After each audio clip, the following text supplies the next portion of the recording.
हा व्हिडिओ फक्त शैक्षणिक हेतूने बनवत आहे. याला कोणीही सल्ला किंवा शिफारस समजू नये. ट्रेडिंग हे स्वतः अभ्यास करून स्वतःच्या जबाबदारीनेच करणे ही नम्र विनंती. तर नमस्कार मित्रांनो, स्वागत आहे पुन्हा एका नवीन व्हिडिओमध्ये.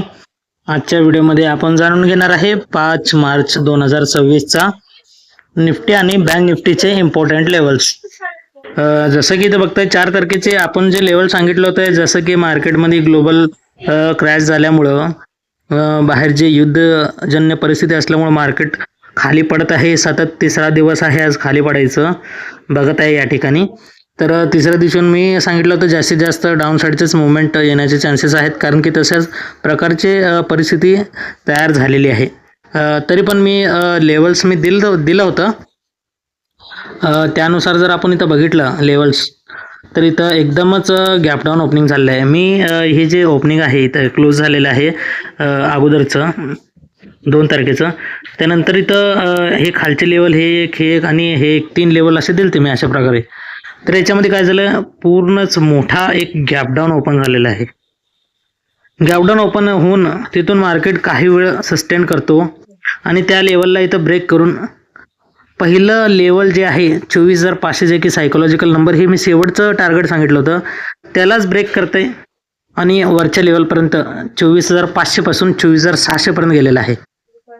जसं की 100 पॉईंटचा मुवमेंट, आणि एकदा या लेवलला ब्रेक केलं, इथं पण 100 पॉईंट दिलं आणि तिथून पुन्हा त्याला रेजिस्टन्स घेतलं. पाठीमागचं हे कालच्या दिवसाचं जे 2 तारखेचं आहे इथं लो मारलेलं आहे दिवसाचं, तर तिथे एक रेजिस्टन्स घेऊन पुन्हा खाली ह्याच लेवलला 24,500ला इथून मार्केट पुन्हा एक टच केलेलं आहे. म्हणजे खालून वरती 100 पॉईंट, वरून खाली 100 पॉईंट, असे 2 तर टार्गेट दिलेलेच आहे. आपण खालचं हे कुठलाही प्रकार आपण बघितलेला नव्हता, त्यामुळे आपल्याला खालच्या प्रकारचा काही संबंधच नाही आहे.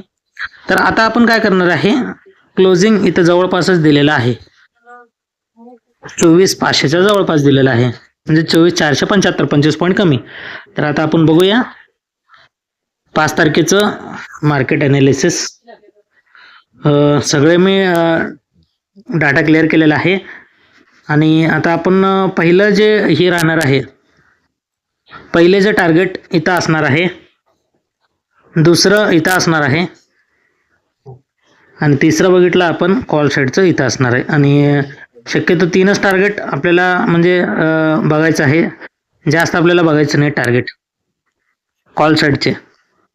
उद्या जर मार्केट जर समजा इथं ओपन झाला, फ्लॅट ओपन किंवा गॅप डाऊन किंवा इथं गॅप ओपनिंग झालं, तर 24,475 नंतर आपल्याला वाट बघायचं फक्त 24,500 पर्यंत, जे की मी त्याला पण एक प्रकारचं ट्रेंड लाईन इथं मी ड्रॉ करून ठेवतोय. हे 24,500चा ट्रेंड लाईन आहे. जर मार्केट समजा इकडे खाली कुठं पण ओपन झालं 24,500च्या खाली, तर वाट बघायचं थोडं 24,500ला ब्रेक करून 24,500च्या वरती मार्केट सस्टेन करत असेल. 24,600 पहिला टार्गेट, 24,690 दुसरा टार्गेट, 24,750 जे की एक सायकोलॉजिकल नंबर, तिसरा टार्गेट कॉल साईडला. शक्यता कमी, तरी पण लेवल्स द्यायचे तुम्हाला दिलेलं आहे. आणि आता डाऊन साईडचे लेवल आपण बघताय, 24,500च्या मार्केट जर खाली जात असेल 24,420, त्याच्यात खालचं दुसरं लेवल आहे 24,359, त्याच्या खालीच 24,300, आणि एक जिथं मार्केट अजून गेलेलंच नाही आहे ते म्हणजे 24,250, जे की एक दरवेळेस सांगतो सायकोलॉजिकल नंबरला मार्केट नक्कीच रिॲक्ट करणार म्हणजे करणार. तर अशा प्रकारचे कॉल साईड ह्याच्यावरचे जे लेवल्स आहेत सगळे कॉल साईडचं पहिलं टार्गेट, दुसरं आणि तिसरं, आणि पुट साईडला बघतोय पहिलं टार्गेट, दुसरं, तिसरं आणि एक खालचं चौथं, अशा प्रकारचे लेवल्स आहेत. तर तुम्ही नक्कीच याचा स्क्रीनशॉट काढू शकताय. आणि याच्यामध्ये अजून एक तर हे एक लेवल इम्पॉर्टंट आहे, तुम्ही जर बघितलात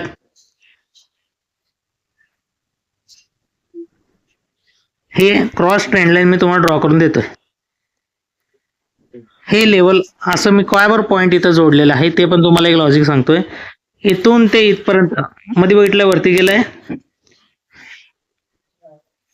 गेलंय, खाली आलं, टच केलंय, सपोर्ट घेतलाय, वरती गेलंय, पुन्हा खाली सपोर्ट, पुन्हा वरती गेलंय, पुन्हा खाली इथं सपोर्ट. तर इथं बऱ्याच वेळेस आपण जर बघितलं या ठिकाणी ह्या रेंजमध्येच आहे मार्केट, वरती इथं गेले आणि खाली इथं ह्या लाईनला सपोर्ट केलेला आहे.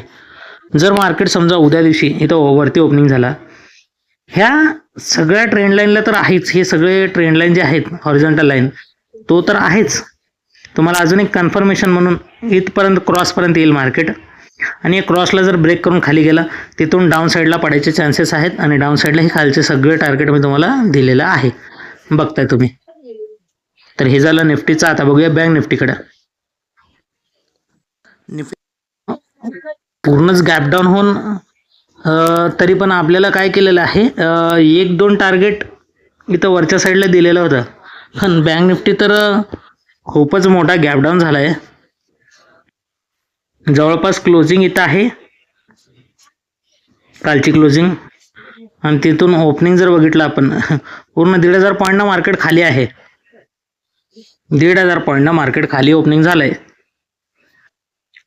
तर खूपच मोठा इथं लॉसेस आहेत. आपण खालचे आपले टार्गेट जे वरती इथं लाईन्स दिलतात त्याचं काय संबंध चालेल नाही, अशा प्रकारचं एक प्रकारे चेष्टा झालेला आहे.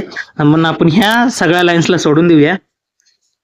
कारण मी तुम्हाला वरती म्हणलं होतं इथं कुठं तर ओपनिंग झालं तर हे खालचे लेवल आणि वरचे लेवल काम करतील. मी म्हणलं नाही की खाली ओपन होत आहे आणि खाली असं मार्केटमध्ये सगळ्यांचा वाट लागेल असं म्हणलं नव्हतं. आता आपण बघूया चालू मार्केटचा. सर्वात आधी काय करतोय, याला एक बॉक्सेस करून घेतो मी इथून.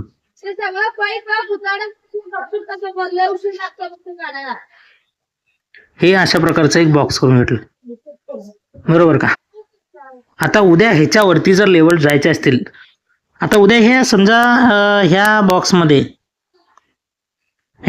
जर इथं ओपन झाला, बॉक्सचा हा वरचापर्यंत टार्गेट जे की इथं रेजिस्टन्स आहे तो पहिला टार्गेट, आणि मार्केटचं जिथं जे पहिलं कॅन्डल ज्याचं हाय लावलेलं आहे तिथं ते पण एक रेजिस्टन्स म्हणून काम करेल.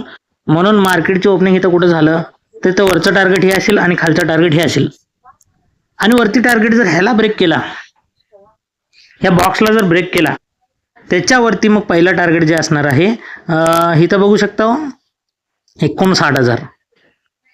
त्यानंतर ना आपण हे लावू शकतो पहिला टार्गेट,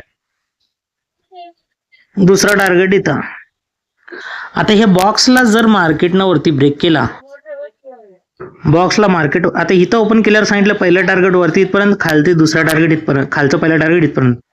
पण हे जर बॉक्सला पण ब्रेक केला, मार्केट वरती गेला, तर बॉक्सच्या वरती 59,155, 59,338 जवळपास वरचे 2 टार्गेट दिलेले आहे. वरचे अजून मी जास्त देणार नाही आहे, मार्केटचे सिच्युएशन खाली पडण्यासारखेच आहेत, म्हणून मी वरचे देत नाही आहे. आपण काय करू शकतो, खालचे टार्गेट इथं बघण्यासाठी आपल्याला काय करावं लागेल, हे बघायचं आहे 58,400. तर 58,400 म्हणल्यावर 58,000 आपण 300 पण धरू शकतो. एक 100 पॉईंटचा मुवमेंट खाली, कारण मार्केट ते जे पडायला लागलंय खूपच मोठ्या स्पीडमध्ये पडत आहे मार्केट. तर खूपच मोठ्या स्पीडमध्ये पडत आहे. त्याच्यानंतर आपण 200चं पण धरू शकतोय, 200चं पण धरू शकतोय. अशा प्रकारचे खालचे टार्गेट आपण घेऊ शकतोय. पाठीमागच्या मार्केटमध्ये जर आपण थोडंसं बॅक साईडला आलं तर इथं जर आपण बघितलं लाईन, हे पहिलं लाईन जे वरचं आपण घेतलं इथं ते इथपर्यंत येऊन थांबेल, कारण की इथे एक सपोर्ट आहे, बरोबर. इथं एक सपोर्ट आहे या ठिकाणी 400ला जे म्हणलं होतं तुम्हाला मी, बरोबर. हे 400चं एक पहिलं सपोर्ट जसं की मी तिथंच दिलं होतं, आणि त्याच्या खालीच 300चा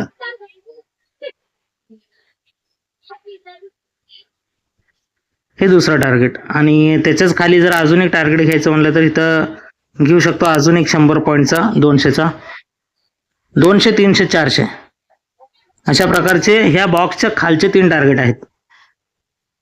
बॉक्सच्या खालचे 2 टार्गेट जे की 58,400च्या खाली, जे 58,400ला बॉक्स आहे त्याच्या खाली गेला. 58,500ला जर इथं ओपनिंग झाला मार्केटचा, 58,500ला इथं जर ओपनिंग झाला जवळपास इथं कुठं, तर ते सायकोलॉजिकल नंबर आहे, त्याला जर ब्रेक केला खाली तर 58,400 पहिला टार्गेट, 58,297 म्हणजे 58,300 ते एक्झॅक्ट बसलेलं नाही आहे बरोबर पॉईंटवर ते लाईन, आणि 58,200 म्हणजे 58,500च्या खाली गेलं 58,400, 58,300 आणि 58,200 अशा प्रकारचे खालचे 3 आपल्याला लेवल्स बघायला मिळतील. आणि वरचे लेवल तर सांगितलेलं बॉक्सला पार केलं 59,155, 59,338 अशा प्रकारचे वरचे टार्गेट आहेत. नक्कीच तुम्हाला सिंपल पद्धतीत सांगितलेलं आहे. तुम्ही याचा स्क्रीनशॉट काढून ठेवू शकताय लेवलचा आणि उद्या याच्यावरती तुम्ही पण अभ्यास करू शकताय. व्हिडिओ कसा वाटला, आवडला असेल तर लाईक शेअर आणि चॅनलला सबस्क्राईब करा. भेटूया पुढच्या ॲनालिसिसमध्ये. तोपर्यंत नमस्कार.